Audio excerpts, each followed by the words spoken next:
বিশ্ববিদ্যালয়ের প্রশাসনের গাফলিতির কারণেই এই হত্যাকাণ্ড সংঘটিত হয়েছে। দ্রুততম সময়ের মধ্যে মামলার সাক্ষ্য গ্রহণ শেষ হবে। দুটো মামলার ট্রায়ালের জন্য দিন ধার্য আছে।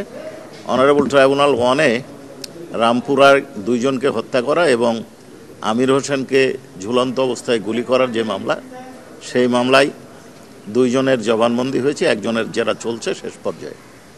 ওই যে 2 জনের জবানবন্দি হয়েছে তাদের। আর আবু সাঈদের মামলায় আমরা 2 জনের সাক্ষীর হাজিরে দিয়েছি। 12তম সাক্ষী হিসেবে রেজা সাক্ষী দিয়েছেন। বিশ্ববিদ্যালয়ের ছাত্র ছিলেন ওই সময়, আকিব রেজা খান। ওই সময় বিশ্ববিদ্যালয়ের তৃতীয় বর্ষের ট্রিপলি বিভাগের ছাত্র। তিনি জবানবন্দি দিয়েছেন। তার জেরার শুরু হয়েছে। আমির হোসেন এবং সুজন চন্দ্র রায় 2 জনের পক্ষে তার জেরা করা হয়েছে। বাকিদের জেরা 2:30টার সময় শুরু হবে।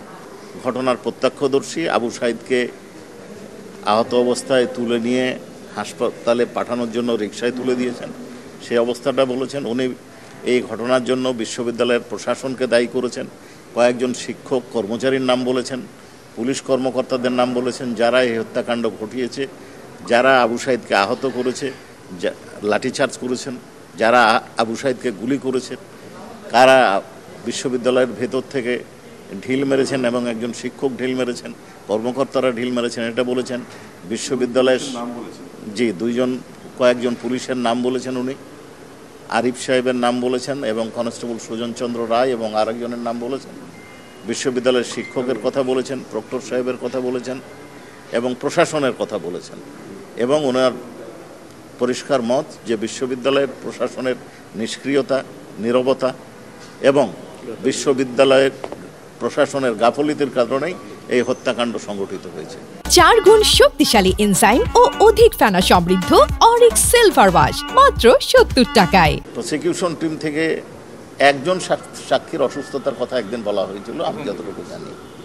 কিন্তু বাকি যে বিষয়টা ছিল সেটা হচ্ছে যে মামলা পরিচালনার ক্ষেত্রে আমাদেরকে পলিসিগত সিদ্ধান্তে চলতে হয়। আমরা অপেক্ষা করছিলাম যে ট্রাইব্যুনাল 1-এ আবু সাঈদ হত্যাকাণ্ডের 2টো পার্ট, একটা হচ্ছে শেখ হাসিনা, আসাদুজ্জামান খান কামাল এবং চৌধুরী আবদুল্লাল মামুন, তার সাক্ষ্যটা কমপ্লিট হলে সেই সাক্ষীটা আমাদেরকে ট্যালি করতে হয়, ত্রুটি বিচ্যুতি দেখতে হয়। এছাড়াও আয়ো সাহেব অন্য 2টো মামলা ইনভেস্টিগেশনে ব্যস্ত ছিল। আমি ব্যক্তিগতভাবে একটু কাজে গেছিলাম বিভিন্ন কারণে। এইটা খুব বড় ধরনের কিছু ত্রুটি বা সমস্যা নয়, এটা স্বাভাবিক প্রক্রিয়া। মামলার যে কোনো সময় অ্যাডজর্নমেন্ট হবে, কোনো সময় বেশি সাক্ষী হবে। এই ক্ষেত্রে প্রসিকিউশন মামলা ডিলে করার বা ডিলে হচ্ছে এই ধরনের কোনো চিন্তা করার কারণ নাই। দ্রুততম সময়ের মধ্যে মামলার সাক্ষ্য গ্রহণ শেষ হবে। দেখুন, এইটা নির্বাচনের আগে না পরে কখন রায় হবে এটা বলার এখতিয়ার, সুযোগ বা আমাদের কারণেই। আমরা আশা করছি যে জানুয়ারি মাসের মধ্যে আমরা বিচার কমপ্লিট করতে পারব।